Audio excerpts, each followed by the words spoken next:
Welcome to episode 230 of Empty the Bench of the Empty the Bench Podcast Network. He's Tom Albano. I'm Nick Morgasen. Follow us on social media at ETB Sports, Facebook, Twitter, Instagram at ETB Sports. Follow the Empty the Bench Podcast Network at ETB Network, Facebook, Twitter, Instagram, and TikTok at ETB Network. Follow our YouTube channel, youtube.com/ETB Network, 730 subscribers. Make sure you follow our podcast-only platforms, Apple, Spotify, iHeart, Odyssey. We're on all the platforms. You'll be able to find us. Follow our website, etbpodcast.com, for all the latest blogs information, which will include the NFL draft, which is approaching this coming week while I'm on vacation, unfortunately. Yes. I think that's also for our first cheap plug of the day. Yeah. ETB Network 2024 NFL Draft live stream Thursday, April 25th. Start 10 minutes before 7:50 p.m. Eastern Time, 4:50 p.m. Pacific. We have 5 people confirmed. There might be some more. So just follow along our social media. You'll find out who's going to be a part of it. I had a lot of fun putting the intro together for that. You'll get a nice little teaser to that soon. And maybe there'll be a little more touching up on that intro. It's going to be, I think we're going all out for this one. Yeah, and but we've done NFL draft live reactions now. I think this is gonna be like the 5th year in a row that we've done it. It's an integral part of our calendar year. And I think this is the most people we've had in quite a long time.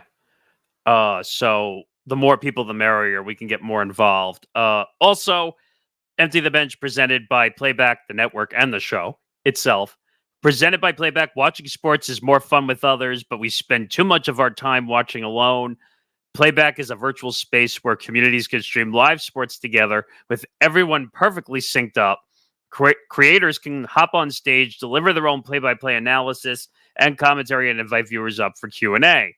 Playback makes watching sports fully interactive and a social experience, from playing fantasy sports, repping your favorite teams and players, and watching with the commentators and communities you care about. Win or lose, sports are best enjoyed together. Join our community by going to playback.tv/ETB Network to find out more, including our live streaming schedule. And tonight, join the Empty the Bench Network for our first ETB Classic live stream as the MMA Outsiders, which includes Tom Albano, Zan Bando, and Pat Dana for QBs and the NFL Draft live at 8 p.m. Eastern Time, 5 p.m. Pacific. So, you want to plan your day out. Watch and listen to our show, then go check out our first live classic stream. There you go. I planned your day for you in advance.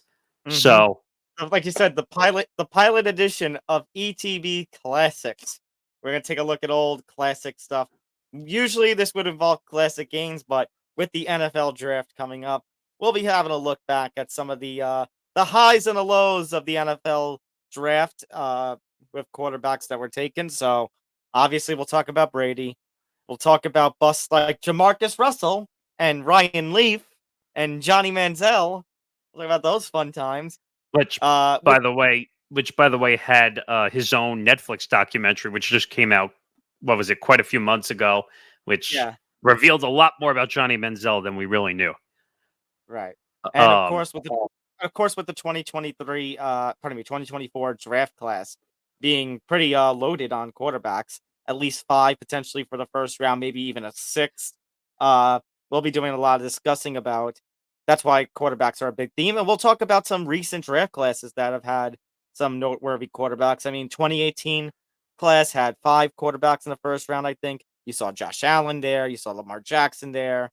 You saw Sam Darnold and Josh Rosen, Baker Mayfield. Then you had 2020, which, Nick, it's only 2024. And listen to this.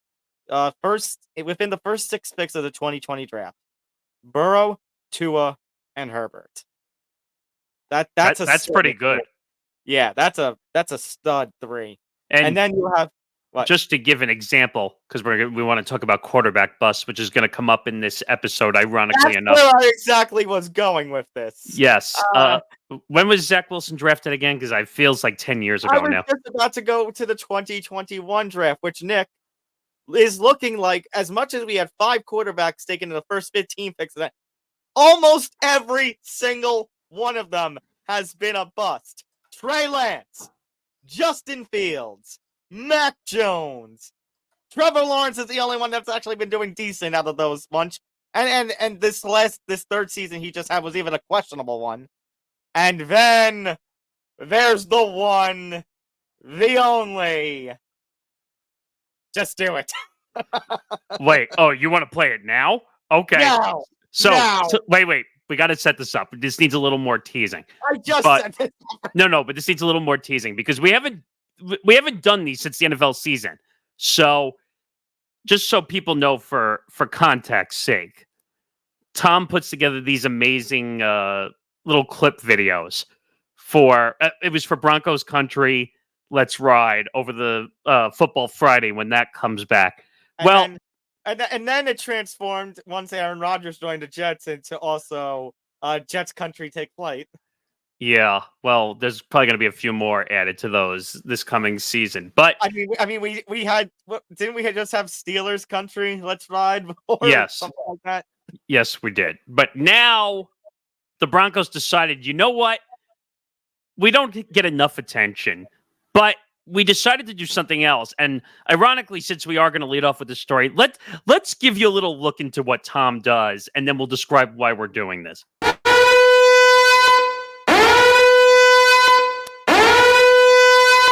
Broncos country, Broncos country, Broncos country, let's ride. Broncos country, Broncos country, Broncos country, let's ride. Broncos country, Broncos country, Broncos country, Broncos country, let's ride. No, that's not a typo. It's Broncos Country, Zach's Ride. You're welcome. I came up with that on the fly as I was putting together the video for this news. So everyone's probably wondering, Nick, Tom, it's a little early for the football season.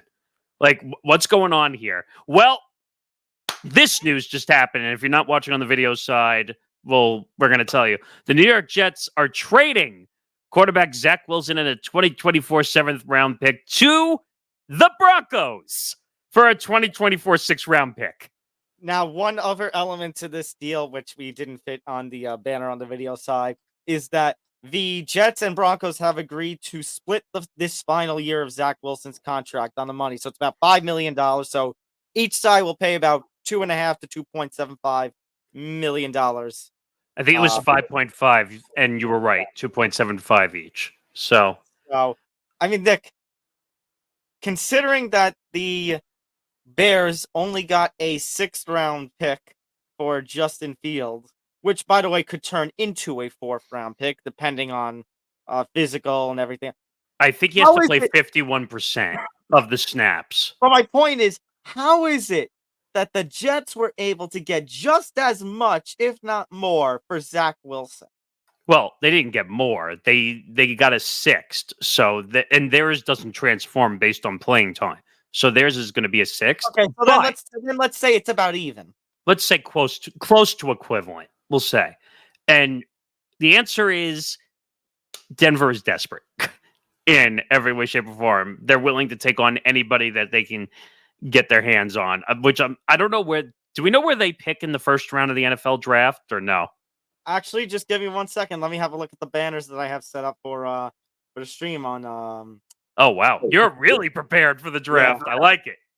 12, because remember, they actually had a run late in the season where they chased the Chiefs for the division.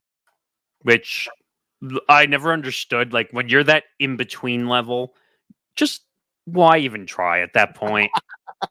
So they're in no man's land. The Jets and the Broncos are in no man's land when it comes to picking in the first round. Anything below like 6 or 7 is no man's land in the first round.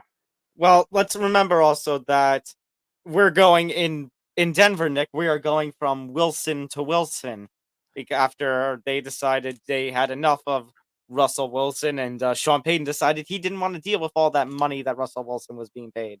I guess you could say that he placed a bounty on Russell Wilson. So moms everywhere in Denver are going nuts now that Zach Wilson will be joining the fray. And Nick, I was waiting for you to make that joke. It was only a matter of time. Nick, you were right about them being desperate, though, because do you want to know what their quarterback room looks like now? I knew some of it, but I can't imagine how bad this could get. Zach Wilson, Jarrett Stidham, and Ben DiNucci. Well, I happened to have, as soon as you said Jarrett Stidham, I kind of remember because he came in when they basically benched Russell Wilson. And the third string is Ben DiNucci. If you put him in a jail lineup, I wouldn't know who that is. So, do you remember when the Cowboys had to go to their third string? I think it was 20 or 21. Yeah, a little bit. Yeah, that's him. Oh my God. This is bad. I mean, here's the deal. I did put a video out about this, basically shouting from the rooftop, saying that I was glad to see this trade go. Oh God, I just saw breaking news in the NBA. Okay, we'll get to that later. But it's actually significant news. It has to do with a possible head coaching job. But back to what I was saying about Zach Wilson. He had to go. He really had to go. He did not fit. And the Jets have egg on their face because Zach Wilson was what? A second overall pick. The Jets lost every 100%. It's rare you say you lose 100% of anything. They lost 100% of value on that second overall pick. And think about this. Where did they pick Darnold? Was he third or fourth, if I'm not mistaken? Darnold was third because the Giants and Jets went back to back. So back-to-back top 5 picks in quarterbacks, and they're both busts, which tells me that they do not know how to pick a quarterback. What do you mean? What do you mean? Oh, you're talking about the Jets single-handedly. The Jets, yes. Okay. So they're a bust. They don't know how to pick a quarterback at all. Whoever's picking quarterbacks for the Jets, stop doing it because you can't do it. I mean, New York football quarterbacks in general. I mean, you were lucky to have Eli for over, what, a decade? Yeah. For close to 15 years. The last semi-decent quarterback we had was Mark Sanchez. Mm-hmm. And I don't know how long he was the quarterback of the Jets. It had to be at least 5 or 6 years. It was. At least. But he made back-to-back, AFC title games, if I'm not mistaken? He started with the back-to-back AFC title games, and then it went all downhill from there. But at least he made back-to-back title games. You're right. Very much so. Very much so. Which is tough. Absolutely, it is tough. But I can definitely feel the relief on you that they were able to get rid of Zach. And again, I'm shocked they were even able to get anything for Zach. I mean I know a 6th and a 7th round, the late swap isn't much, but the fact that you were able to just get him off of your roster and not even have to pay the full last year is something else. Well, my question would be is if the Jets were not so effing lazy with the amount they were willing to pay, would they have gotten a higher pick? But do you think they're going to be using that extra $2.5 million elsewhere? $2 million in the scheme of things doesn't change much. I mean, just pay the whole money. You probably we're talking about the difference between like maybe a fourth and a 6, to be honest. Because $2.5 for pick compensation is a lot. I know, but Nick, I don't think they were going to get much more than a 5th or anything like that. But at least a 4th or a 5th, we've seen turn into players. I don't think a 4th would have done anything. I'll be really honest. I don't think anybody would have been willing to give a 4th for Zach. Let's put it this way. I'm surprised they were able to get 10 or 15 cents on the dollar when they should have gotten nothing. Yeah. And the Broncos bit for whatever reason. Like you said, desperation. I mean, they were going to go into this season with Jarrett Stidham as their quarterback. You mentioned that they were picked number 12 unless they were able to get into the top 5, which I don't know if they had the resources for. They needed a quarterback. So here's the opportunity. Now it's a change of scenery. He's got 1 year to prove something. And the Broncos, they need somebody serviceable. I mean, Jarrett Stidham could be, but Zach Wilson's been more of the, I don't want to say commodity, but at the very least, he's been playing quarterback for a prominent, in terms of market, team in the NFL. I mean, the one difference I will say is he will have some wide receivers. He will have a running back. Right. So maybe that helps him. Change of scenery, like we've seen it happen before in the NFL, where you find a new place to play, it works, except for Russell Wilson. But But we've seen a lot of big name Peyton Manning. Now, he didn't really need a change of scenery, but he went for the Colts to Denver and ironically won a title. Mm-hmm. Well, remember, at that point, Indianapolis, he was at the end of his run, it seems. He had So the neck injury, too. Right. Indianapolis was ready to move on and go to the future. Drew Brees from the Chargers to the Saints. And actually, we'll be talking about that. Pat Zan and I will be talking about that as part tomorrow when we talk about some quarterback controversies. When they drafted Phillip Rivers in that 2004 draft with Manning, but they were drafting a quarterback, but Brees was still there.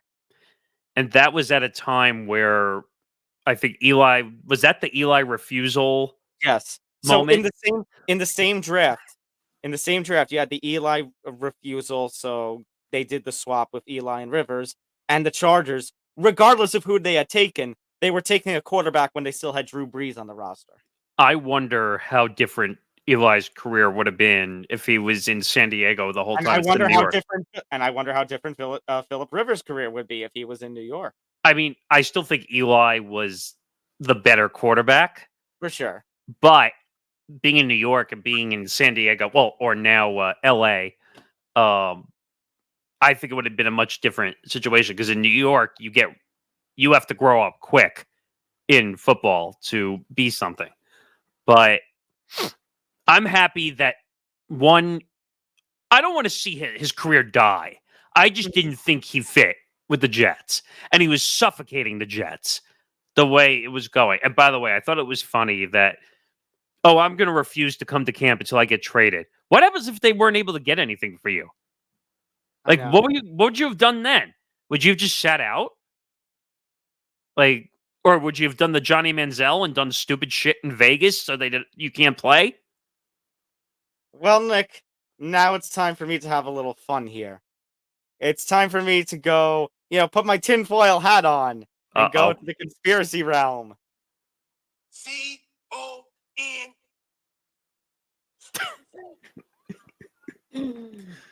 Are you noticing? I might have to include that on the soundboard. I think you do. Nick, are you noticing the two teams that are involved here, the Jets and the Broncos? Yeah, you and I were discussing this season with Nathaniel Hackett going to take the OC job at the Jets and Sean Payton's comments right before the season. Do you think Sean Payton is going to use this acquisition of Zach Wilson to basically say, the Jets absolutely ruined him. They had no idea what they were doing, and I'm going to make sure that he is built. He is rebuilt stronger, faster, and better. So basically, we're talking about pettiness right now. We've seen Sean Payton do it before. But this is not accomplishing anything. Like, at least with when you brought in Russell Wilson has if you want to call it an accomplished background. I mean, he is a Super Bowl winner, so he has an accomplished background. Mm-hmm. Zach Wilson is a zero. I hate to say it, but what has Zach Wilson accomplished since he's been in the league? That he likes MILFs, and that that's it. Like, and that apparently he likes to go out. Like, that's it. Like, he hasn't proven anything on the football field. I think he had one good game. What was that, against the Chiefs, ironically? Yes, he had a good game against the Chiefs. They didn't win. They almost won. But I don't know. This is petty. Like, just stop. Well, okay, now let's get to the last point here. So I'm wondering now, Nick, how is this going to affect the draft board? Because there's quite a few teams in that top 5, plus the Giants at 6, who could be interested in a quarterback. And there's 5 big quarterbacks. You got Caleb Williams, you got May, you've got Bo Nix, you've got Jaden Daniels, and there's plenty of choices, is what you're getting at. Yeah. Hold on, I got to go through them again. It's May. We got Drake May, we've got Jaden Daniels, Caleb Williams, Bo Nix, JJ McCarthy. And then you did mention before, Penix is still there, even though he's not projected for the top 5 or 10. He's more projected for middle late first, early second. So there's 6 quarterbacks at least there. I mean, there's a couple of picks that, Nick, we know they're going to take quarterbacks. Like, we know Caleb Williams is going to go number 1. to Chicago, barring some sort of hell or high water. Well, I do want to say one thing about that, which is we're hearing a lot of things in the background. I'm not saying that it will deter the Mhm. Bears, but we've heard a lot of interesting things. I won't say weird, but interesting things about the personality of Caleb Williams. Apparently, he got offended that he wasn't put in sooner when he was a freshman on the field. I was reading that whole thing the other day. He kind of reminds me a little bit of T.O. A little bit. So basically, you're concerned about the ego. Oh, yeah. Big time. Like, there was a rumor for the longest time, you and I had discussed it on the show, that, like, he wanted ownership in the franchise he was going to, which is ridiculous, by the way. I don't even think that's allowed. Well, he wanted to play for a certain team. Like the Giants, I know, were one. The Cowboys were another. The Vikings were another. There was only like 5 or 6. He was willing. He's to play making for. demands already, which is a problem. Like, you can't make demands before you're in the league. Like, it just doesn't work that way. Like, it's like what Deion is doing. Deion Sanders is doing with his sons. All right, well, my sons are not going to play for this team, for this team, for this team. Dude, just get in the league first before you start making demands. Like, seriously. Now, the only thing, Nick, is when you really think about it, maybe they'll be willing to take a chance on his personality for his playing when you consider the fact that the Bears have DJ Moore and they just got Keenan Allen from the Chargers as their 2 big receivers. Maybe. I mean, I wouldn't say it's outside the realm of possibility. But my point is, Nick, is this going to change anything? Because now that the Jets don't have, a backup quarterback, do you foresee a situation? I know you talk about them being dead man's land, but out of desperation, do they try and trade up into the top 5 to draft a QB, one of these guys, and do the Pat Mahomes treatment, where you sit him behind a veteran like Aaron Rodgers for a year, and then once Rodgers' contract expires, he's elevated to take over?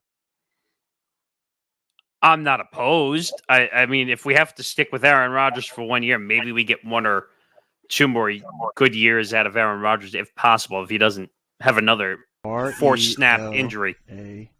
X. Ugh, it's too early for that already. So my question is, would they be willing to do it? Because somebody on Twitter, just the one of the talking heads on Twitter, suggested that and said, if that happens, do not let Nathaniel Hackett near him. Let Rodgers guide him for whatever tips that he has. All I'm gonna say is, I just hope those tips don't involve being immunized or going into the woods and going into the darkness, getting a witch girlfriend or anything like that. Or making conspiracy theories. That too. I mean, I just don't. I don't know what to do at this point. The Jets are kind of a hell or high water situation where it's just like, all right, like, I want to be in New York. All the big names are in New York, but do I want to deal with the Jets ownership? Do I want to deal with Robert Saleh? First of all, I think they need to fire Robert Saleh and get rid of him too. I think if they have another bad season, he's definitely gone. Well, what is this, 3rd season coming up now? Is it 3rd or 4th? They say usually the 3rd or 4th season is like the determining season for a coach. Yeah. Well, this is definitely his make or break at this point. So he better, number 1, make the playoffs. And number 2, they need to win a game. At least 1 game. If they don't win at least 1 game, then he's got to go. Wait, you mean in the playoffs? In the playoffs, he's got to win one game. That's all I ask. 1 game. If you can't win 1 game, he's got to go. So now somebody also threw up something kind of funny, because we just talked about the Jets possibly. Could you imagine the Broncos trade up within the top 5 and draft another quarterback? Well, they need one. I know, but you're going to have a quarterback room that's going to have whatever rookie, Zach Wilson, Jarrett Stidham, and Ben DiNucci? Well, and here's the problem. Technically, it feels like 5 quarterbacks because you're paying Russell Wilson, even though he's on Pittsburgh. Now, by the way, Russell Wilson's got like the best deal of all time, making $38 million. He's not even on Denver's roster. I mean, I don't know. The Denver quarterback room is a mess. which they got to figure out. Their wide receiver situation the whole team is a mess. Yeah. Payton, Sean Payton, you got some work got out for you. Oh, I thought you were saying calling Peyton Manning back to quarterback. Oh, sorry, he's retired. I'll do the call. Omaha. Hey, that company's doing really well. Even though we joke about it, Omaha Productions has been one of the best digital production companies out there. For sure. All right. Other news story in the NFL. Little reports going out there. Adam Schefter apparently talked about it on TV. I was at work, so I didn't get to see any of it. But there are some other sources picking it up. The infamous MLF football on Twitter. But also seeing some things from the likes of CBS Sports, et cetera, et cetera. This is all reporting. We don't know what the official punishments and disciplines would be. But apparently the NFL has looked into the matter that we've talked about a month or so ago. The Atlanta Falcons picking up Kirk Cousins, the Philadelphia Eagles picking up Saquon Barkley, and have determined that, yes, indeed, there was tampering involved in both cases. And wait, what? Wait, there was rule breaking in the NFL? Shocker. There was NFL rule breaking going on. And as a result, kind of like what that sound was, I don't know what that. The hammer will be dropped, apparently, on the Falcons and the Eagles. More specifically, it's going to be dropped pretty hard on the Falcons, supposedly. Big surprise. I mean, there was rumors going around that the Falcons were like breaking free agency rules even before people were free agents. I mean, they desperately needed a quarterback in the worst way because Desmond Ridder was not getting it done in every way, shape, or form. He looked. Talk about someone who who looks like a mismatch in the NFL. It's Desmond Ridder, and now he's in Arizona. Right, Arizona acquires him, and it's got all this speculation of, is Kyler done or is Desmond Ridder just going to be a backup at this point? First of all, Kyler's going nowhere. They're paying him $40 million a year. He's going nowhere. But if this is true, there's rumors that Atlanta might have to forfeit their first round pick in this draft. So all that hype and all that pre-stuff Nico and I have been working on with all 32 picks may have to change. Well, was it last year that we had an extra pick in the first round because of the Patriot violations or whatever? No, last year we lost a pick because the Dolphins lost their first round pick because of remember when they tried to get Tom Brady for Tom Brady? I didn't think Sean Payton too. What a joke. I have no idea anymore. Like these draft. First of all, do they really think that fining or whatever you want to call it, taking away draft picks is going to stop these rule breakers from doing things? Draft picks mean nothing to these teams at all. Nick, I just had a look at the draft order. Atlanta would pick 8. That's a top 10 pick they'd lose. Yeah, but they're out of the quarterback level, though, I would say. Right, but they're still a team of desperation, a team of desperate need, and to lose a top 10 pick, that would hurt. To them, you're right, because they have Cousins, they could have gone after either defensive help or whatever they really needed. So maybe you're right in that regard, but again, you see the risk that these teams are willing to take. They don't care that they're giving up draft picks just to get to free agency sooner. And that's why I laugh. This happens more in the NBA than the NFL, what they call the legal tampering period. Mm-hmm. Legal tampering? Really? Like, just say it's free agency. That's what it is. Right.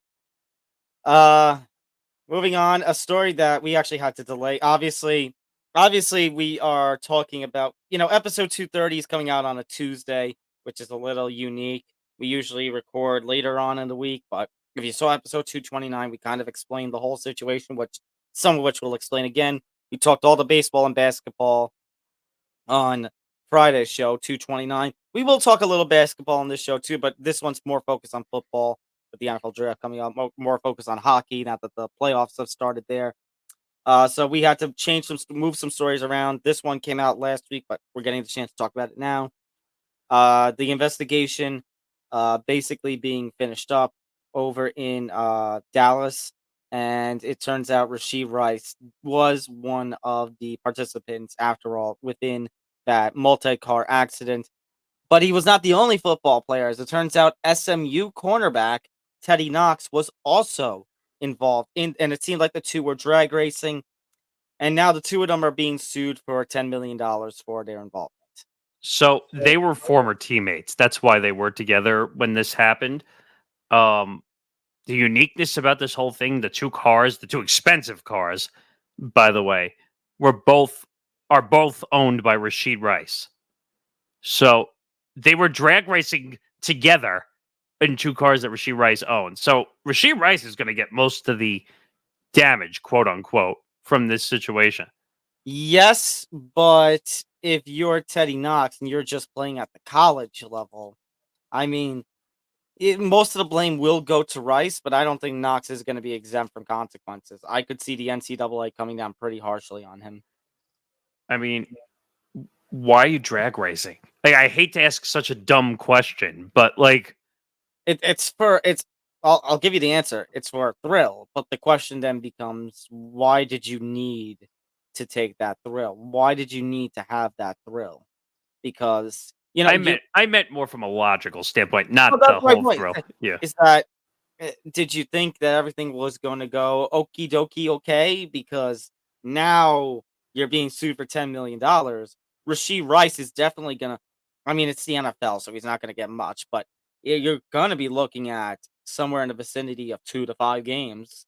at least. And what about what's his name out of Georgia, the one that had the accident? Remember Jalen Carter. yeah, like look at all these situations that are happening at the college level that heading to the NFL. I mean, these guys don't care. They know. Oh, they're like, oh, I'm going off to the NFL. I don't care. I'll do whatever I want because Well, the NFL is not going to punish me. I don't think. Yeah, Teddy. It doesn't look like Teddy Knox is going to be eligible to be drafted until 26. But it does. The thought is this going to come back up when it is time for him to potentially be drafted? Yes, because everyone looks at reputation now of players when they get drafted. Can they be trusted? Can they be trusted not to do something under the reputation of an NFL team? Which is ironic considering that you have a commissioner that doesn't punish anybody. But yes, That's right. But going on that, Teddy Knox being such a young college star, I mean, is this going to come down? Like I asked, is the NCAA going to come down pretty harsh on him? I could say, yeah. again, the NCAA kind of reminds me of the NFL.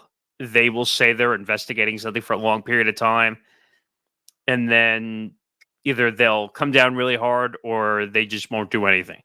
I mean, but this is a bad situation. Like, this was a 6-car dust up, like on a highway, Mm-hmm.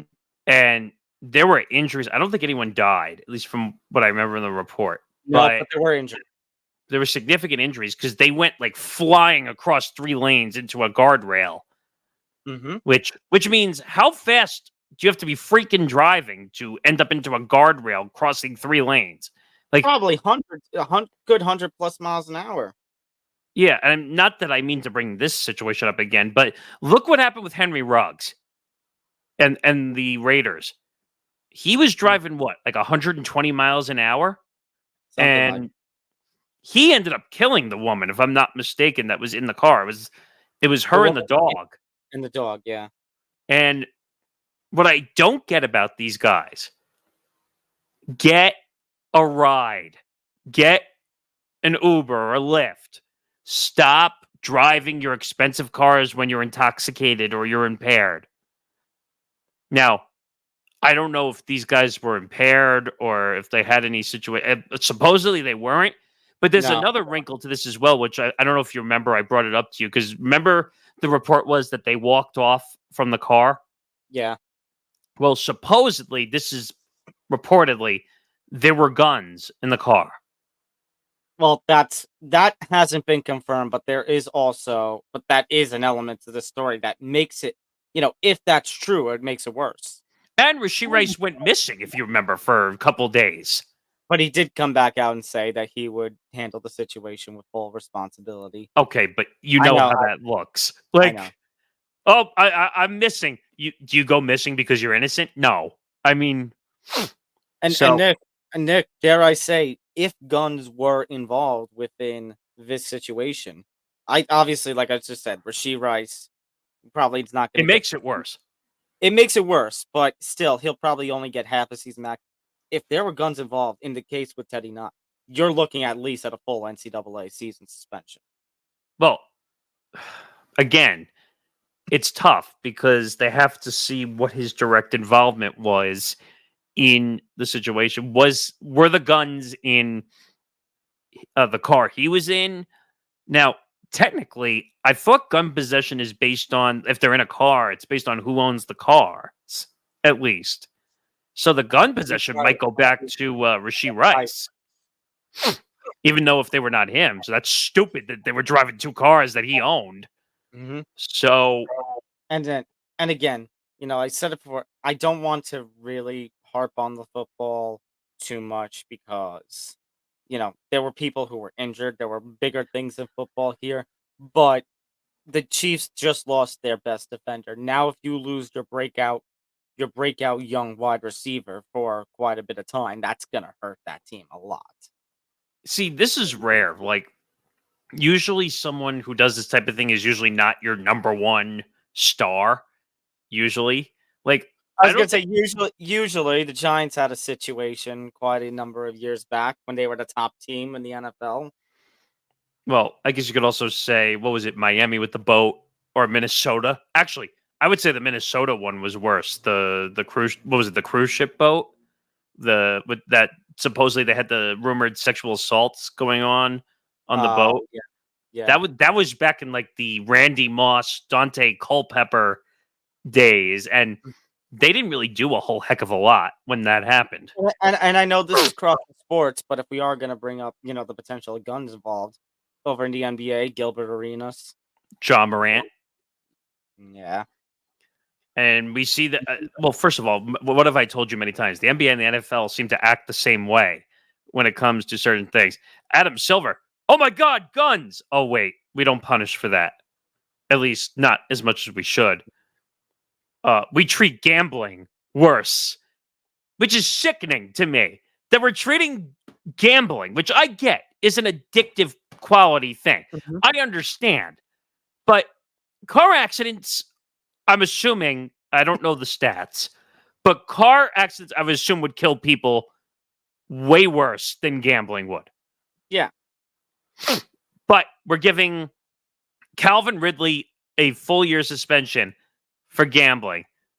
But we're probably going to give Rashee Rice, what, 4 or 5 games at most?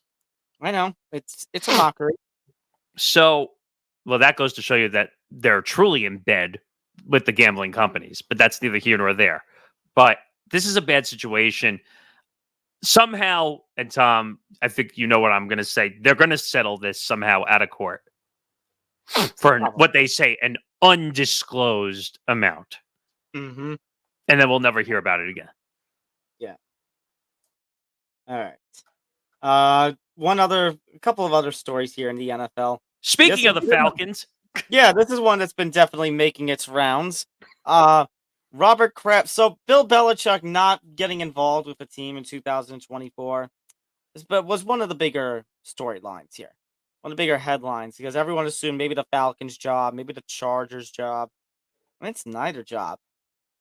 And now we have reports that supposedly Robert Kraft may have interfered with Bill Belichick's attempts to join teams, particularly the Falcons, with a report that Kraft supposedly told Arthur Blank, point blank, no pun intended, that Bill Belichick is not one to be trusted. Which begs the question, Nick, what the hell was going on over there towards the end of the Patriots dynasty? Well, they haven't won in quite a few years, but It's only since 2019. February 2019 was the last time they won. well, for them, that's a long time, considering the way they were winning over a 20-year stretch with Bill Belichick. But it makes me question. Well, first of all, I will always question Robert Kraft for anything, considered he was part of that. What's it called? The masseuse Sex incident, trafficking. the sex trafficking, whatever his role was, because we never officially confirmed what the role was. But to say, this is a pot calling the kettle black situation, because Robert Kraft is saying that not to trust Bill Belichick, that he's shady. Hello, sir. You are shady too. Right. Also, Nick, that is priceless when considering the reports that came out with it in the last several months. Bill Belichick didn't want to draft Mac Jones, but Robert Kraft overruled him. Oh, well, first of all, we've seen that many times before where the owner wants their guy. But you know what? Look how that played out. Oh no, I'm not saying it worked. Trust me, it 0% chance that worked, and that was probably one of the worst picks the Patriots ever made in the history of their franchise. But I hate to use this word because of this situation. Is this collusion by Robert Kraft? I don't know because he basically went and told Arthur Blank, "Don't hire him." But I think Blank could have made, with the kind of reputation that Bill Belichick has, Blank could have made the decision to say Kraft, screw you, I'm gonna hire him anyway. Well, wait a minute. So, just for my sake, the definition of collusion: secret or illegal cooperation or conspiracy, especially in order to cheat or deceive others. Now, call me crazy, but it sounds like he's trying to deceive Bill Belichick out of getting a job in the NFL. Just how I see it. I mean, it's kind of like a job recommendation, or in this case, he's not getting a job recommendation. This is a job disqualification, if you will. Yes. And the weird thing about this, everyone treats everything that Robert Kraft says as gospel. Everything that comes out of his mouth. Don't listen to him. Don't do this. I think he's one of the head owners in most of the meetings that they have. At the owners' meetings, it's him and Jerry Jones, ironically. Yeah. Oh, of course, Jerry. Yeah, that's true. But they have the most power. How about them Cowboys? Yeah, well, that obviously. But the way I look at this is I think this is collusion. I do. Oh, hold on, Nick. Are you saying that this is a C-O-N? Yes. But Robert Kraft is not shy. Let's put it that way. Like, he will tell you when he does not like something. And if you noticed I didn't watch it, but I watched some of the clips from the Apple TV documentary they did on the Patriots.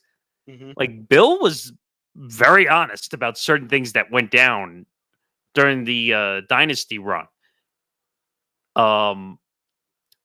But Bill is now doing stuff with Pat McAfee, hosting draft coverage, which I never saw the day of that happening. No, at all. I'll say that's the one thing that kind of stinks about, being on the air, because I want to see what the hell happens there. I have to go see the replay afterward. You know what was crazy? He had Belichick laughing during an interview on McAfee's show. I know. It's such a rare sight, but you know what? That's the power of Pat. You know what that tells me also? Bill might just be done with the NFL in general. Just say, hey, screw it. I can go anywhere. Be an advisor or something like that, or write a book or something. The only thing I would say is, Bill, you're not good for TV. Don't do it. Please don't. I'm begging you. Please don't. Fox is licking their lips at the possibility of having Brady and Belichick I on. said that to you. I said stupidly they will try to convince Belichick and Brady to go in the booth with like. I wouldn't say in the booth, but have them, have Belichick as a guest in the studio one day and just have him and Brady talk the for 45 minutes to an hour. First of all, Brady would have to start working with Fox. What has it been, 2 years since he signed that deal and hasn't done anything? The contract starts this coming season. No, the thing is it a conflict of interest because of his ownership stuff with the Raiders? But I don't know, but I think it's a minority ownership anyways. So, I don't know, but the way the but situation could you just imagine though? Opening weekend of the NFL, Brady's first gig, and that's how they start things off by having Brady and Belichick as part of their one of the pregame segments, just shooting the what for 45 minutes to an hour about everything that happened in New England. there is definitely some animosity there. I don't know what it is, but something happened towards the end with the two of them. Yeah, but you know what? Kobe and Shaq were able to set their differences aside, had that awesome sit down. You don't think Brady and Belichick would be capable of doing the same? Kobe and Shaq were a little different because they were together for in the Long NBA, duos last a lifetime if they're good. Mhm. If that's a key word. In the NFL, your clock is up at some point, and you need to change the scenery in the NFL. Now, Bill, I think his coaching style is part of the reason why he doesn't have a job. He's very old fashioned, old style, not willing to change his ways.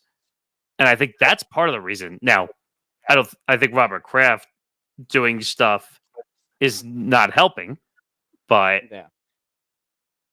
I don't know. I first of all, I think Arthur Blank is a big boy, as they say in the saying, and he can make his own decision. Right. And that's why I'm saying I don't know if anything's going to come of that, or despite what you say, because Blank could have made the decision anyway to sign Belichick, and he didn't. I personally don't think it was the best fit either in Atlanta. And I've told you, I think what a place that would have had. I mean, Atlanta could have been good, but you also had the Los Angeles Charger job open too, and I salivated over the idea of Belichick mentoring Justin Herbert.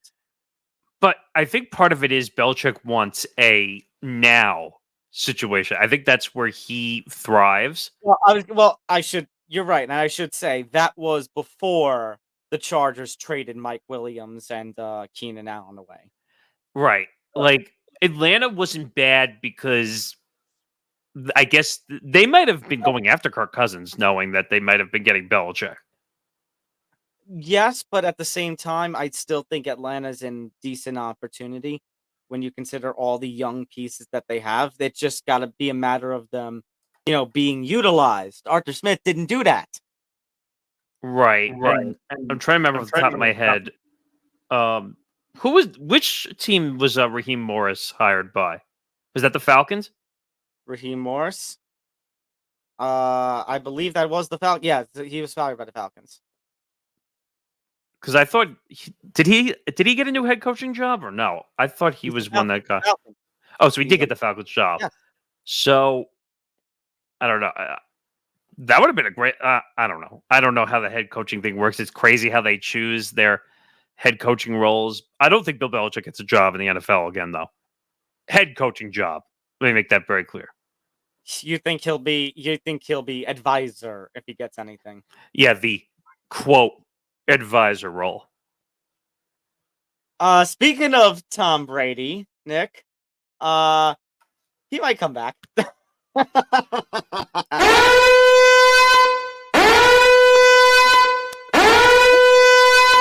Okay, wait, full context. So Brady was asked about the possibility of returning, and he gave the never say never answer, basically implying that if a team who was in a win now situation was, had quarterback injuries and they were in a win now situation, playoff situation, he might step back in to try and help them out.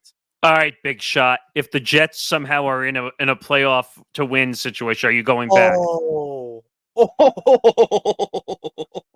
There you go. The Challenge thrown to you, Mr. Brady. I don't know how that would be. That would just be a sight that I would not be able to see. He said it. He clearly said it. Oh, I know. But you know how they say seeing is believing? I would see Tom Brady coming out in a Jets uniform. I don't know if I would still believe it. well, you said if someone's in a potential opportunity to win, not that I'm saying the Jets are, let's be careful when I make that statement, but if the Jets are much better than they are and they make a run and there's an injury. You said if someone meaning Brady said if there's someone making a big run, you're going back. Are you going back to the Jets? When he says, I absolutely hate the Jets. What if that's the only opportunity to come back? I mean, Put your not money where your wrong. mouth is, Tom. Not you. I know. I was gonna say, you know, you talked about how, oh, the Jets aren't in a winning situation. Meanwhile, you just put the expectation on to win a playoff game. So I guess the challenge kind of fits if Rodgers goes down. I mean, if I was a quarterback sitting on the scrap heap, I wouldn't want to go anywhere near the Jets right now. RELAX.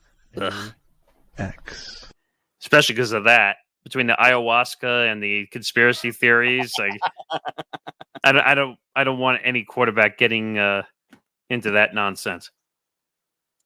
Heading over to the NHL for just a second, Nick. This was supposed to be our top story for today. I fell this far because of everything that happened in the NFL. I've been following this story. It's unique.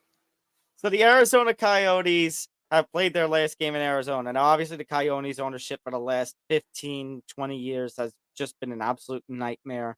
They were just playing, Nick, in a college arena. They were struggling with that.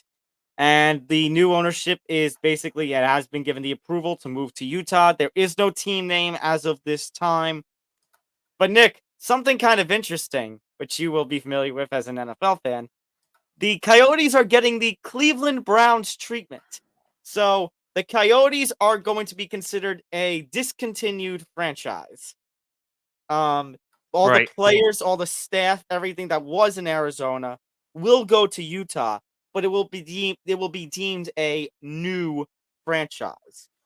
Now, the Arizona ownership has 5 years. If they can get the land, make a deal with Arizona, the state, for the land for a new arena, then within that 5-year period, the Coyotes could make a return.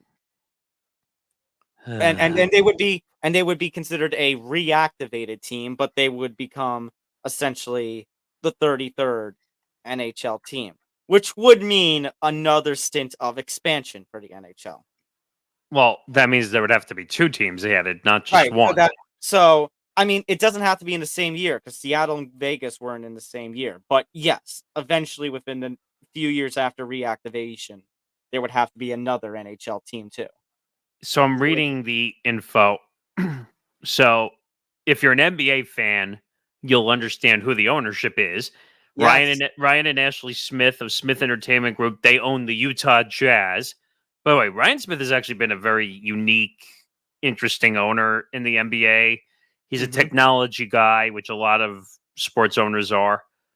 So they bought the existing hockey assets for $1.2 billion from Alex Marullo. Marullo had owned the Coyotes since buying the franchise for $300 million in 2019. Look at that. Another great return. Mm-hmm. It's amazing what these owners make. Yeah. I mean, being an owner, Nick, just means great money.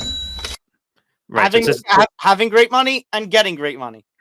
True. So it says the Smiths, who also own the Utah Jazz, initially built a relationship with Gary Bettman. Okay, so we didn't know that. Apparently, he had a relationship with Gary Bettman. I don't know if that's good or bad, by the way, because they wanted an expansion franchise. So they were already looking to expand into the NHL without even this just fell in their lap.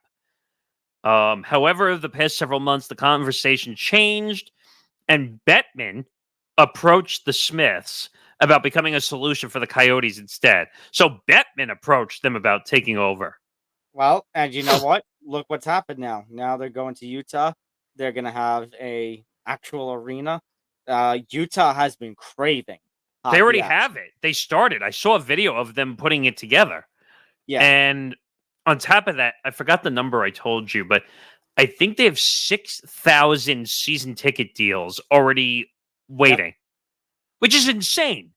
I do feel bad for Arizona, though, because, Nick, even though, we talk about it with other situations like Oakland, too, that even though the money may not be coming in, the arena may not have been good, the team may not have, you have those diehard fans who are always trying to support that team, and now they're kind of left heartbroken.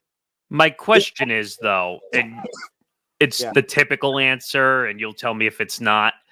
But hockey in Arizona, But yeah, I mean, it is a major city though. It's Phoenix. I get it. And people are going to say me, but Nick, what about Tampa? What about all that and the Panthers and all that stuff? But those teams have won over the last 10 years, haven't they? They've all won a Well, Stanley Cup. Yes, but Arizona had been making strides a few seasons ago. But the Coyotes were the one with the bankruptcy issues and all that Yeah. stuff, right? That's the only thing. So the hope at least Nick, at least this isn't like an Oakland situation where it seems like there's no hope. There is hope and the NHL would not have done something like a complete deactivation if they didn't think that within the 5 years they could get the land and that the team could be reactivated. So it says the Utah team will play at the Delta Center in Salt Lake City, which is owned by the Smiths. So they already have a facility. Right. So, but that also means then the Jazz and the Utah, whatever, are going to have to. That's another arena for the NBA and NHL schedulers to figure out. Well, but that's common for a lot of NBA. I know. I'm just saying, like that's going to go alongside all these other arenas that host basketball. Well, you want to use the example you and I had talked about it because we were talking about the NBA schedulers. Look at Philadelphia. Yeah. What did they have? They have both their teams that were supposed to play at the same time. Actually, they're playing on the same day, or were. They had to make the Eastern Conference games, which they should have just made the 7-8 games on the second day of the play-in tournament because the Flyers were playing a game on the Tuesday night, and the Flyers were still in the chase for a playoff spot. Right, and you can also tell. It says here, according to Smith, the new owner of Utah, the Delta Center will have 12,000 unobstructed seats for hockey games next season. And they will work to expand. They're looking to get as many as 17,000 unobstructed seats. So it looks like they are very involved to try to get this process off the ground as quick as possible. I like it. Utah, the Jazz have finally come around and have done well. Maybe this will help rejuvenate maybe this hockey team in a way, because in Arizona they just were sad and miserable is the nicest way I can put it.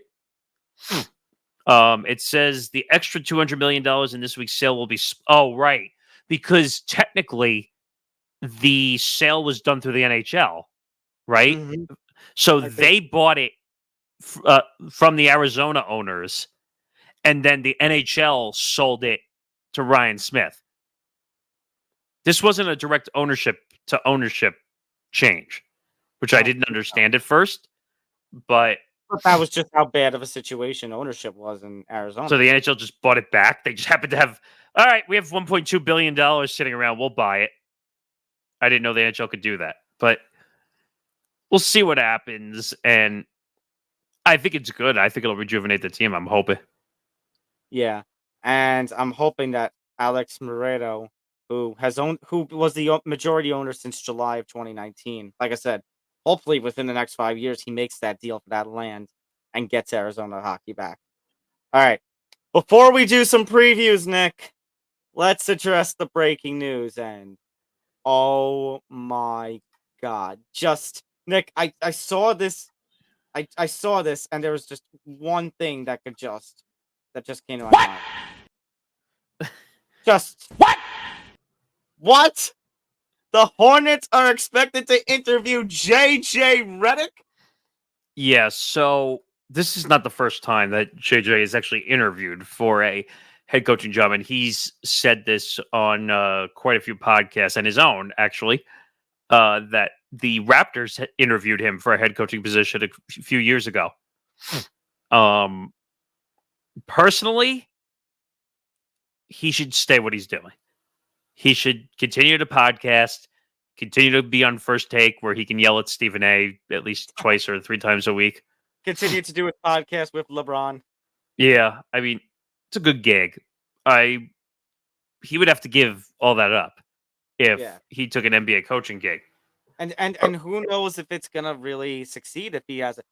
Nick, how many times do we say just because you're a great player doesn't necessarily mean you're gonna be a good coach? It's a good point. I mean, I like JJ. I like JJ because he's got that fiery personality. I like all the fiery personalities. You don't always like JJ. Well, I like the fiery personality of JJ. There are certain stupid things that JJ will say from time to time that makes your eyes roll. But I don't know if a fiery. You could talk about that fiery personality. I don't know if that's going to translate well as a head coach in 2024 NBA. First of all, the Charlotte Hornets are a joke of a franchise anyway. So it doesn't. You could put Michael Jordan in as the coach of the team, and it wouldn't matter. Nick, he's going to take that personally. Oh, please, give me a break. Michael Jordan was a great player. I don't think he would be. I think he'd be a terrible coach. That's like James Harden. James Harden would be a terrible coach. I'm sorry. Who did you say? Yes. And you know what? On top of that, you know what also James Harden would say to me too? Is a liar. No, James, I'm not lying. You'd be a terrible coach. He's fat. That too. He is. All right. Let's get to some previews, Nick. Let's start with the NFL draft because that is coming up on Thursday. So, I mean, we talked a little bit about it, Nick. We talked about all those quarterbacks. We talked about where they could potentially land. Here's my take, Nick, for my team with the Giants. I think this is the first, maybe not the first year. I think I said this a couple of years ago, too. I don't know. I actually legitimately don't know what they're thinking, and I actually have legitimately no idea what the hell I would want because most of the quarterbacks are probably going to be gone. And Nick, we could be in a situation where four of the top five quarterbacks could be gone, and either Bo Nix or JJ McCarthy is left, and the Giants just say, you know what? Let's just take whoever. That was the name, by the way. I couldn't remember. They were talking about taking JJ McCarthy. I think that would be a mistake. But JJ McCarthy, Nick, also according into some mock drafts around NFL.com, I don't know if Mel Kiper had it on this about a potential, the Giants being, what's it called? Jumped essentially with a team trading up to 4 or 5 to get JJ McCarthy. Potentially one of them being my father's supporting team in the Minnesota Vikings, which I don't know that necessarily is going to go well. But the Vikings are a quarterback needy teams, and they are one of the teams that could look to, that Patriots pick or that Cardinals pick as a potential trade up. Right. I mean, so what are the Giants? They're 6th? They are 6th. Now, Nick, there's one thing, and I've talked about this before with you, and I talked about it on the show. If Marvin Harrison Jr. somehow falls to them in their lap, take it. I mean, I agree, but they really need a quarterback. Daniel Jones is not the answer. Well, let's talk about that because the $64,000 question isn't so much about him being the answer, Nick. Healthy. Right now, it's about health and all those comments about he'll be ready to go in week 1 over the last month. They've started to now that he may not be ready for week 1, which means at this point your starting quarterback for week 1 for the Giants is Drew Lock. Yep. That's not good. I'll definitely agree with you. So they need a quarterback. Good. But I was gonna say, but at the same time, what have we been saying that Daniel has needed this whole time? Receivers. Right now, you don't have Sterling Shepard. He's now gone. And you got a whole bunch of young guys who don't really have some name value to them. 2022, it worked. But we talked about it. You need that explosive receiver. Waller was supposed to be that way as a tight end in 23, and he just got constantly banged up. Well, you were talking about quarterback to the Giants. I just found General Manager Joe Shane, doesn't feel pressured to address the position at all costs. This was a quote directly from him. Quote, "I don't think so." When asked if he needed to add a quarterback. With Drew's experience, he started games and played, and Daniel's experience and what Tommy did last year and another year in the system, Tommy has come a long way. I think we can go into the season with the 3 that we have, and I'd be comfortable with that. Really? See, I don't know if I would be comfortable with that, but I mean, Nick, it goes back to what I talk about with the schedule. On one hand, Nick, you now are going to be playing the NFC South in 2024. Those are some games that, you saw how the Giants played against some of those tougher teams in 23, even with their tough schedule, that they were still hung in there. Those are some games, Nick, against the likes of the Saints and the Panthers that they should be able to win. But you're also going to be playing the AFC North, the one division where every team finished above 500. So you'll be playing the Browns. You'll be playing Burrow and the Bengals, who are probably going to be healthier. You're going to play the Lamar Jackson, the Ravens. That all could be some trouble in this season. Now, I'm wondering, Nick, based on those comments, maybe it's a smokescreen. Maybe it's an absolute smoke. We've seen that happen before. We see it the day of the draft. Right. Now, if they don't get Marvin Harrison Jr., because I don't think I think somebody in the top 5, I could see, Nick, the Cardinals potentially taking him. Next up on the list, I think, is Malik Nabers of crap. His college slipped my mind. Malik Neighbors. Yeah. LSU. Yeah, he was good. He was very good. But there was another comment that kind of stood out to me also, and talking about like if they've even had a conversation with the Patriots or the Cardinals. The problem for the Giants is the belief around the league is the quarterbacks will be taken with the first 4 picks. They could have to trade with the Patriots or the Cardinals at picks 3 and 4 respectively in order to get. So it says the Giants seem to have at least inquired. And this is another Joe Shing quote. I don't think anyone is ready to move right now. I know people are listening. We'll all do that from teams behind us or moving up. Those exploratory talks and conversations will happen here shortly. Those conversations will happen over the next 42 to 78 hours. Those will start happening. You'll get a feel for who's open to moving and who's not. So, I mean, Nick, again, at this point, I don't know what the Giants are thinking. And to be very honest with you, Nick, I'm saying this as a fan. I don't even know what I want at this point. Well, I'll give you another one. This is interesting too. Quote, surprisingly at 6 overall pick, we've gotten a lot of calls from people behind us, he said. Honestly, that doesn't surprise me. That honestly doesn't surprise me. And it goes on to say, I didn't think I would have as much as activity from 6 from people behind me as we've gotten. So those are the options too, as we look at. If we go back, how far back do we want to go? And I guess that's because, Nick, if the Pats and the Cardinals both don't trade their picks and both take non-quarterback positions, that leaves the Giants in that territory where a quarterback desperate team could want to trade up. And Nick, there's always the possibility, again, you know this as a New York football fan because both our teams go through it. Another position of need, offensive line. Every year with the Giants and Jets, it's about the offensive line. Yeah, I mean, the Jets' offensive line is a joke.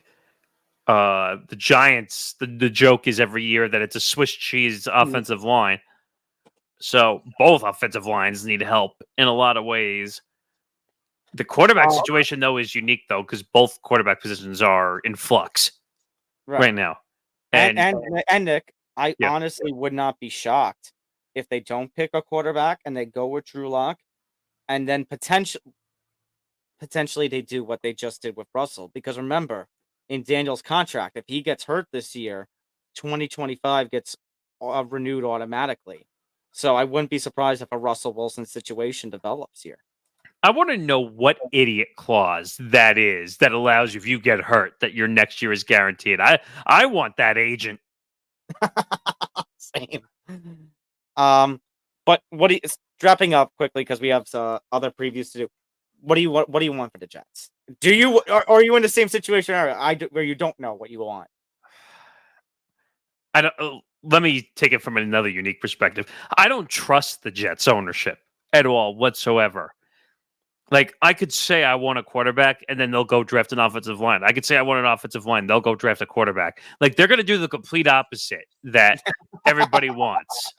So, I already told you, I think, before the episode, this team does not know how to draft quarterbacks. Twice, They were in the top 5, and they were both back-to-back busts.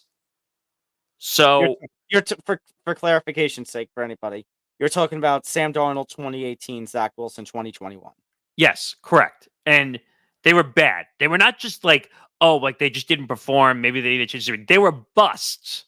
And I know that Sam Darnold ended up in San Francisco, but he's not playing. Okay? He's not doing anything. He's holding the clipboard and bringing the water to the starters. All right? So, and Zach Wilson, who knows if he even starts in Denver? Really? He's probably a backup to a backup to a backup at this point. So, as much as we want offensive line, you need somebody behind center to throw the football. I mean, Nick, are you forgetting who you have? You do have somebody behind center to throw the football. RELAX. You know what? Give me that ayahuasca. I'm going to need it to watch these games. You know what? He can go off and go on his presidential campaign. You know what? We don't need him. Well, what did you ultimately at this point, Nick? What do you think of the proposal I made before about trading up within the top 5, drafting a QB, and letting him sit, and let him learn under the Rodgers tree, and get him ready for when Rodgers departs the NFL? Rodgers tree. You mean tree? But yes. I know I'm being facetious because I don't trust this franchise whatsoever. I'm fine with that, but then they gotta go with it after a year. If you want to give Aaron Rodgers one more year and say, all right, he's a placeholder, fine. But then you gotta go. If you're gonna trade up into the top 5, you gotta go and let that guy start. So in other words, let's say, sorry. So in other words, obviously this is the last year on Rodgers' contract. So you're saying if they do that, no renewing Rodgers, no matter what, you go. Yes. If you're going to draft someone that's highly anticipated in that top 5, then you got to go. You got to give them the opportunity to take over the franchise. Give them the keys. Give them the keys. Aaron Rodgers is like that car that has 300,000 miles on it. Like, you could drive it. It's good until a certain point, and then if you're not careful, it'll like explode like a Tesla. So my point is that you need to get the new model at some point. You can't hold on to the $300,000. Let's try that again. 300,000 mile car. There we go. I sound like Aaron Rodgers on the ayahuasca drugs. Well, Nick, let me give you a little advice there. Stay off the weed.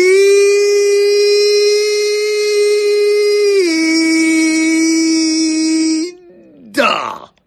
Hey, maybe Aaron Rodgers will play better on that stuff than not. I was gonna say you sounded just like the president when he was trying to make up that he made up that number. Oh God, yes. All right, what's next? Okay. I think let's go to the NBA. Let's do a little preview on that. And obviously the NBA playoffs have started. Nick, all the home teams won in game 1s. Big shocker. I mean, and we have games currently going on as we speak. Not going to mention games because this comes out a day later after we record. Since you're Mr. NBA, I'll be very quick with my predictions. You know I was sitting in the producer room, Nick, as Paul was recording the episode of 3&D that went out the other day. And he said basically across the board on the Western Conference front, he had 1, 2, 3, 4 seeds all winning. He said he knows that's not popular. He knows that's the generic thing to do, but he just saw the 4 teams in the West basically winning out. And Nick, I'm going to go 1 step further than him. Probably 2 steps further than him. I see both conference finals being 1 versus 2. I see on the West it being Oklahoma City versus Denver. And yes, somehow, call me a homer if you want, I see Boston versus New York as an Eastern Conference final. Well, I pulled the bracket up just for sake so I could see everything. Yeah. I'll tell you right now, because we did the first Celtics Heat game.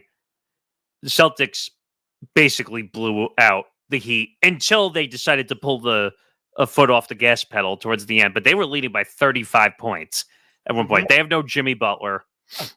The Celtics are either going to win that as a sweep or as what they call a gentleman's sweep in 5 games. Yeah. Cavs, Magic, as long as the Cavs are healthy, that should be a quick series because Orlando has no playoff experience right now. So I see that going 5, maybe 6, but Cleveland will win. Bucks, Pacers, this is probably the most unique series on the playoff bracket. Because of the fact that Giannis is hurt. Because Giannis is hurt, and you have no idea when he's going to come back at all. They were talking about possibly 3 to 4 games. Now, Milwaukee escaped in game 1.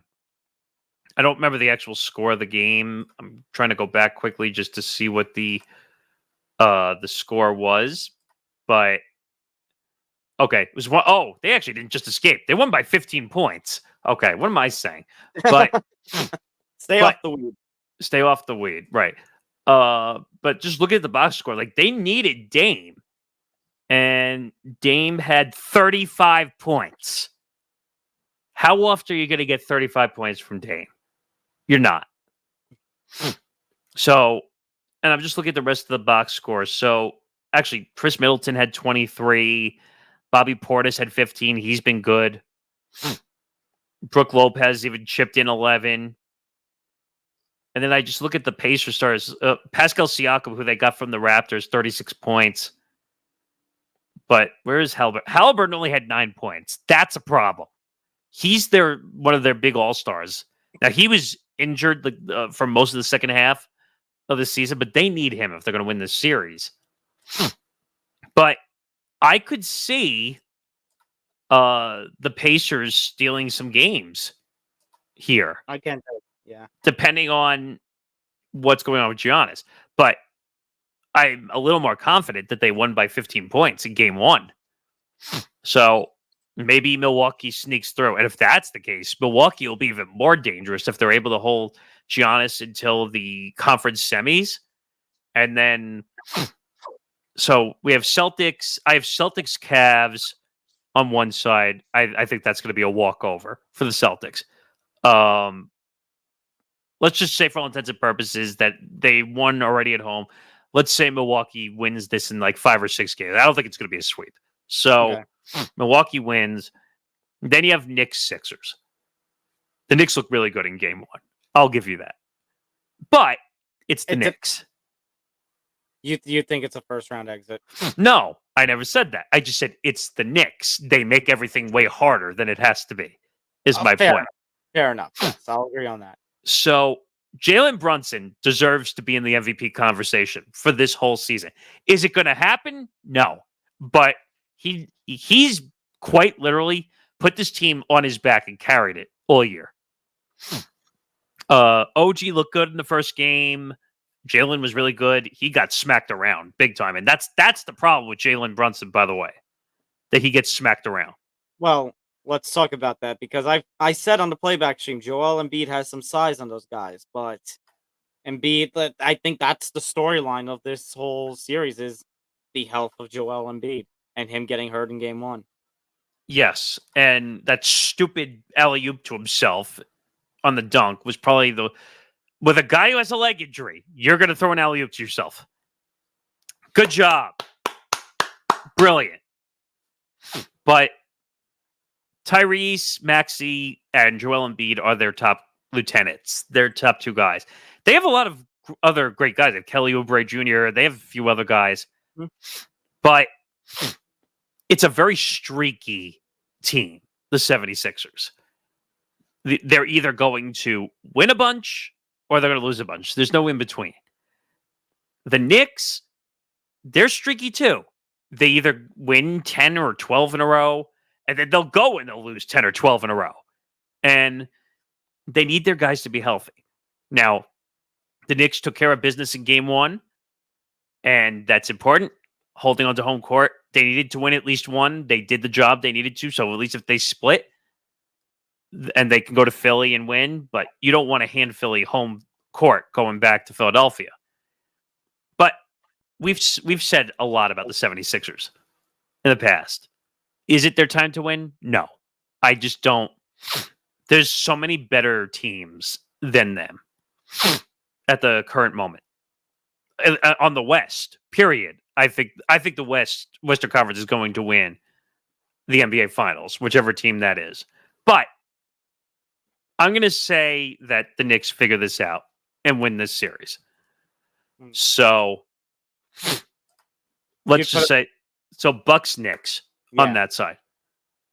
If Giannis is there, I can't see them winning the series against the Bucks. That'll relent. So I think it'll be close. I think the Knicks will win a game or two. I think it goes long. I think that's going to be a good series. But all right, so I have Celtics and I have Bucks. Well, I think the Celtics win that one. Yeah, I was going to say, I know my Eastern Conference was Celtics Knicks. I think that if the Knicks managed to get to Eastern Conference, that's finals. That's awesome. But that's where their lack of playoff experience is going to cost them. And I'll go quickly through because I know we're running out of time. But I like the Thunder. I think, by the way, that game one was way too close. It was a 94-92 game. That's ridiculous considering how well OKC was all year.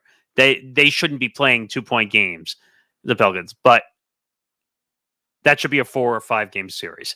The Pelicans should not be fooling. The Thunder should not be fooling around with the Pelicans. Yeah. So that's number one. Clippers Mavs is a good series, but can Kyrie and Luka come through in the playoffs? Now Luka is averaging, I think, and I checked, like 37 points a game in the playoffs, which is insane. It's a big number, but Kyrie looked terrible in game one versus the Clippers, and I know from the experience, the Kyrie Irving experience in Brooklyn, that this is not going to be great. Now, originally, I said when I was a guest on the 3&D, I said I thought the Mavs might win this series. And by the way, this was without Kawhi in game one with knee inflammation. By the way, typical Kawhi out with injuries. So who the hell knows how many games you're going to get out of Kawhi? But you still have James Harden, you have Paul George. I think Kyrie's going to become lackadaisical, whatever. So I'm going to switch my pick there, and I'm going to take the Clippers. Because I just think the Clippers have... I just don't... Kyrie looked bad, and he doesn't perform in the playoffs. So I have Thunder, Clippers on one side. Timberwolves, Suns, the 3-6s on both sides are great. The Timberwolves came out and looked great. And the Suns, I'm concerned with. Their big three. KD, Booker, and Beal. I think there's some chemistry imbalances with those three guys. It's not a performance issue. They all are stars and can play. But I just don't see the chemistry working out there. So I see this going 6 games, and I see the Timberwolves pulling it out. So I got Timberwolves, and then obviously the 2-7. I don't. The Lakers don't have a prayer whatsoever. Maybe they steal one game at home, but that goes 4 or 5. So I have Timberwolves, Nuggets, and Thunder, Clippers. Yeah. The Thunder Clippers would be an interesting one. That's experience versus youth. I think that goes the full 7, possibly. I think that's going to be a great series. That'd be awesome to see. But something tells me that the Clippers will do what the Clippers normally do, and eventually they will fade away by game 7. And I think we see the Thunder actually move ahead with SGA and company. On the other side, Timberwolves, Nuggets. The Nuggets are the Nuggets. They're just a really good team. That's experience versus youth. Even though I think it'll be a good series, I think it goes 6 games. I think Denver wins. So that would be what? That would be Thunder, Nuggets. Nuggets, Thunder. Yeah. So I like the Nuggets. I like the Nuggets. I think I have Nuggets going back to the finals. Nick, you and I then have the same NBA final because I see the Thunder Nuggets. I also have Thunder Nuggets as a Western Conference matchup. I like the Thunder. You're right; they've done a hell of a job this season, but the Nuggets just have that championship level experience that the Thunder still doesn't have. And and I'm going to go one step further. I think the Nuggets repeat again as champions, which is rare. It doesn't happen very often. But And the from what I saw, the Celtics, they're 2 3-point happy. In game 1, they shot 53s. 50. and that is concerning. However, I think the fact that they've taken on so many teams have been so dominant this season, Nick, that's where I'm gonna. Ben Cruz is gonna love me, and I'm sick to my stomach because it's a Boston team. But that's where I'm gonna disagree with you. I'm gonna go the other way. I have Celtics over Nuggets in the final. Well, also, who's guarding Jokic? That's the other problem you have. Is it Porzingis? I don't think so. I think that's a mismatch in every way, shape, or form. And Al Horford, that's a huge mismatch. So Jokic is going to get his way. You're going to have to contain Jokic. You're not going to be able to stop him. So I think that's a factor in itself. Will Jason Tatum show up? That was, if you remember back to the 2022 finals against Golden State, he was smaller than mini me in the moment. So if Jason Tatum doesn't show up, they're going to get destroyed by Denver in the NBA Finals. And Jaylen Brown's got to show up too. Like, they both have to show up. They want to have any chance against Denver. I just don't see it. I think it's going to be a long series.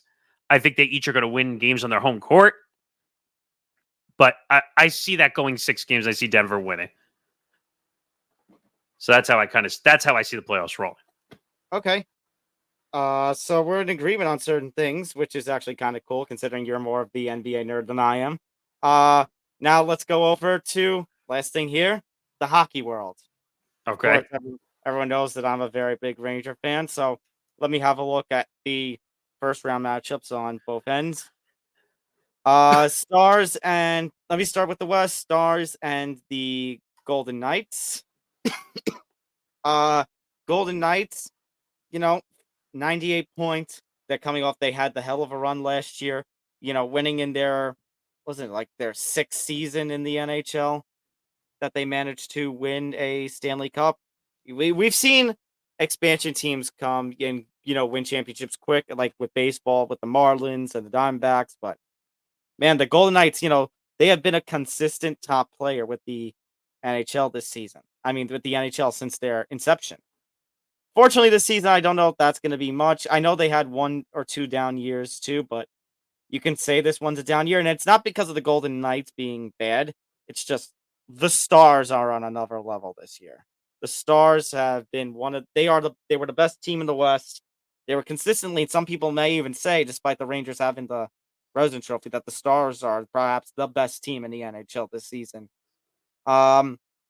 I think this one goes 5 or 6 games. I think Golden Knights have the capability to steal a game or 2, but this one's a Star series.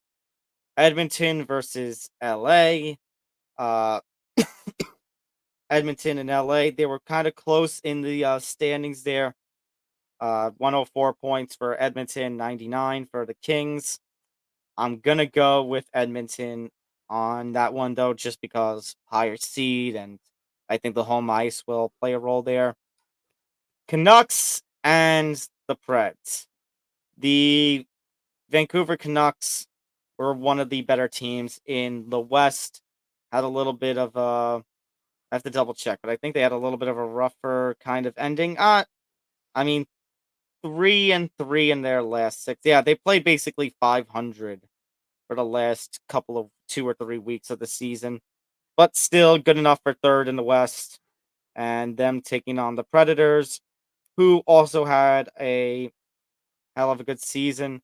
They were only entered though 4-5-1 in their last 10 to end the season. But we have seen the Preds play well in the playoffs, and I'll go with an upset there. I'll go with the Preds taking that one. Jets and the Avalanche. The Jets, second best team in the West this season. Avalanche, the defending champions, though, didn't play too far behind. Pardon me, not defending champions. That they won in 2022. So that they won a couple of seasons ago. And I think that championship level experience plays a role here. I'm going to go with the Avalanche again. Not a big upset, but still, in terms of seeding, an upset there. Rangers Caps. I mean, the Rangers tend to make things harder than themselves. They do have the President's Trophy curse now. But they didn't look good in the first period against the Caps in game 1. But periods 2 and 3, they looked a hell of a lot better. Again, the Caps are going to steal a game or two, but I see this one 5 or 6 games. Let the Rangers take it. Hurricanes and Islanders. This is an interesting one. One that Nick, you have some horse in the race, not a whole lot. The Islanders managed to make it in during the last week of the NHL season. The Caps, though, just like the Rangers, just like the Jets, are one of the better teams in the NHL. That one doesn't seem like a close series to me. I could even see a potential sweep there.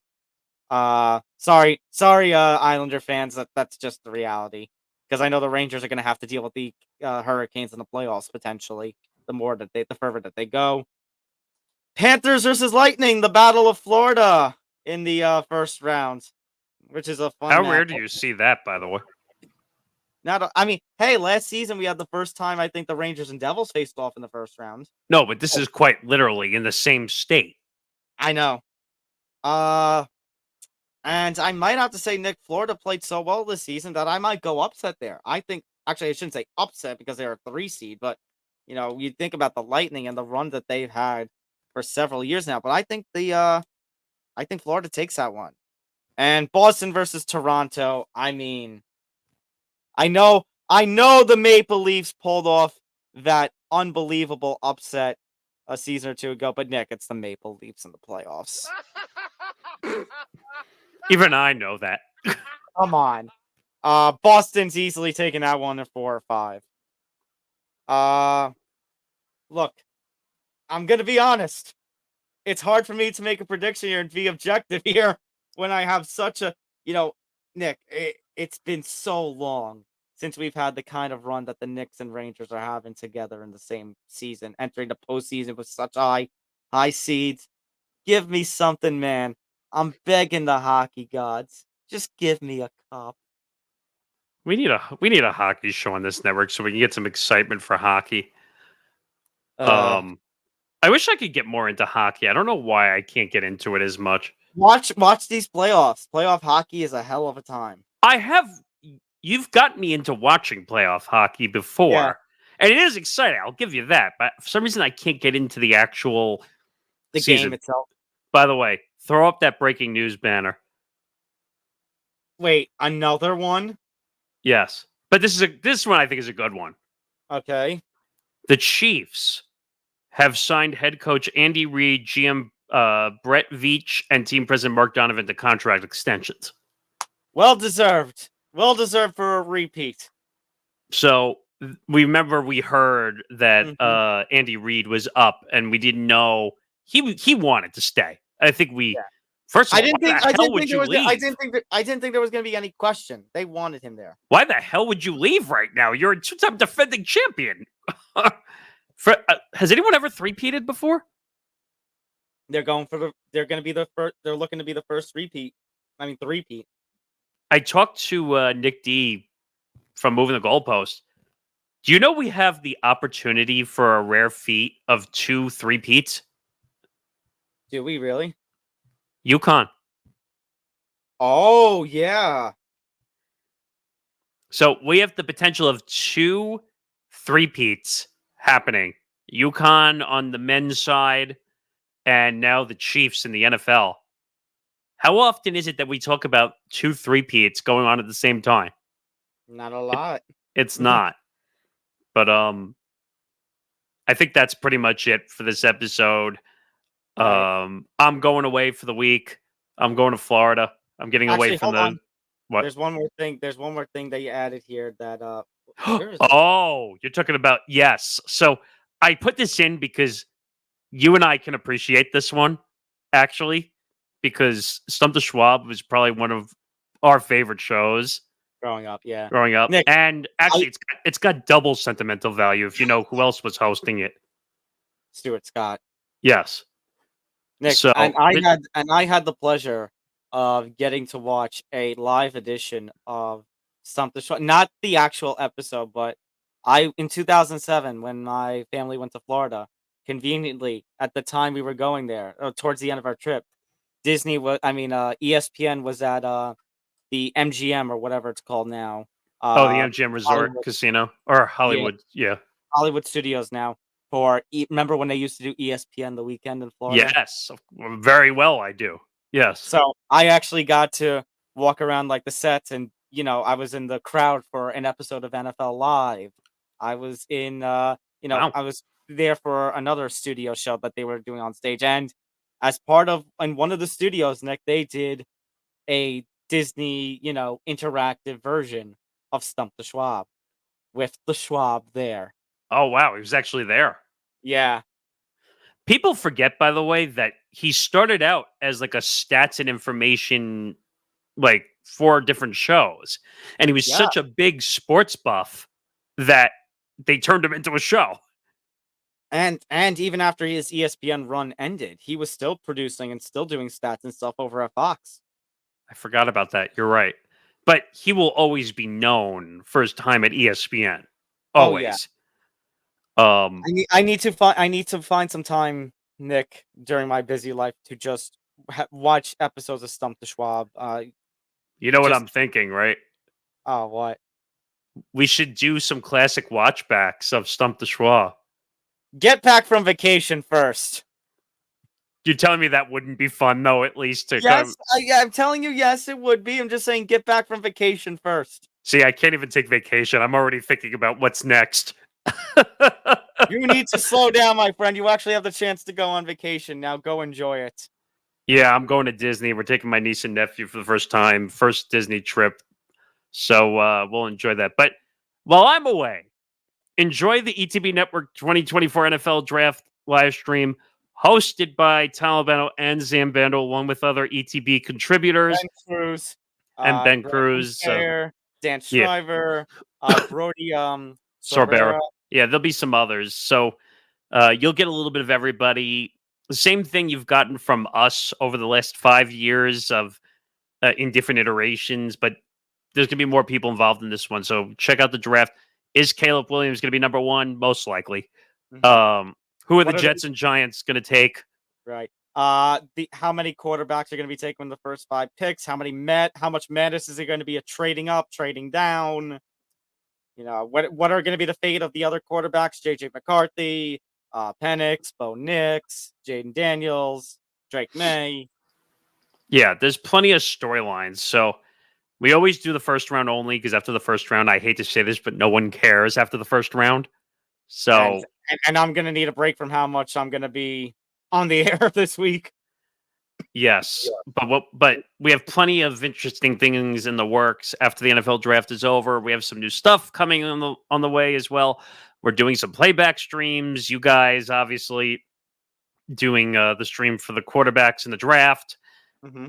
So make sure you tune into that later tonight at 8 p.m. Eastern time. Like I said, tune in to Empty the Bench, and then when you're done, go watch our playback stream of quarterbacks in the draft to get you ready for the NFL draft.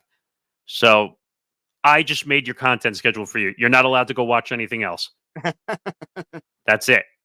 If you watch anything else, I'm going to have to come to your house. You'll be cursed. You'll be cursed. Yes. Make sure you like and subscribe. YouTube.com/ETB Network for our YouTube channel. You want to go on our audio side. We're on all the platforms, Acast, Apple Podcast, Spotify, iHeart, Odyssey, every platform. We are on it. So make sure if you can't watch the video version, listen to the audio version. Make sure you go to our website, etbpodcast.com, for all the latest blogs. Grant Winsayer, who's on the NFL draft, who's our NFL blogger, will do a reaction to round 1 of the NFL draft. So make sure you don't miss that. And and obviously presented by Playback as well, where you will see the quarterbacks. What are we calling it? The ETB Classic quarterbacks in the draft. Yep. So make sure you check that out with our MMA Outsiders crew. MMA doing football. Interesting. Yeah, really. So that's pretty much it. So that was episode 230. of Empty the Bench. That's Tom Albano. I'm Nick Morgasen. I won't miss an episode because I'll only be away 4 Well, days. knock on wood, we get to go back to our normal time slots at the start of May. It's funny you Knock say on that. wood. Are we back to our normal episode? Like I said, knock on wood. Yeah, you're right. But again, when I come back, we'll do more NBA playoffs on the Playback platform as well. Because when I come back, we'll be close to the end of round 1. Yep. So that'll be exciting. Hopefully, the Knicks win their series, and hopefully the Celtics will be there. So Ben will be happy. But that's pretty much it. I'm going to stop babbling. So for Tom Albano, I'm Nick Morgasen. This was episode 230. We will see you next week for episode 231. Good night, everybody. Take care, all.